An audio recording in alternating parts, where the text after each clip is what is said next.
Para impulsar el uso correcto del cubrebocas entre los jóvenes mexicanos, el Instituto Mexicano de la Juventud, la Secretaría de Salud, el Consejo de la Comunicación y la Fundación Gonzalo Río Arronte realizaron el primer concurso nacional de diseño de cubrebocas por todas y todos, úsalo bien. Decidimos lanzar esta convocatoria y esta acción como una medida para sensibilizarnos respecto a lo que está sucediendo, pero también para involucrar a las juventudes en el tema del cuidado. Con este concurso que se realizó, lo que buscamos es justamente detectar estos talentos juveniles y que sus aportaciones, sus talentos artísticos, sus talentos de diseño, pudiéramos ponerlos al servicio de todas las personas.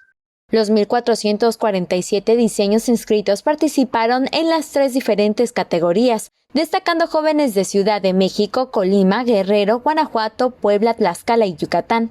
En la categoría de 12 a 17 años, la yucateca Anaí Paola Domínguez Hernández obtuvo el segundo puesto con el diseño Panoramas, mientras que en la categoría de 24 a 29 años, Mirna Leticia Cantún Cajum fue galardonada con el tercer lugar por su creación Es por ti, es por todos. Mi inspiración la encontré en elementos ya representativos de la cultura maya, ya que soy residente del estado de Yucatán.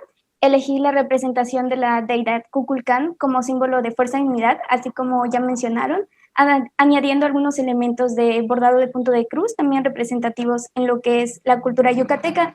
Los colores también los escogí porque son alegres, y en el caso del verde, que es el que más resalta, pues es como un símbolo de esperanza. Los ganadores de cada una de las categorías recibirán como premios laptops, bocinas, tablets, audífonos, bicicleta y la saga de Harry Potter. El primer lugar por categoría será plasmado en un lugar de arte urbano en una avenida principal del estado de origen de los ganadores. Mayra Vences, Teleyucatán te informa. Teleyucatán te informa. Lunes a viernes, 8 de la noche. Síguenos.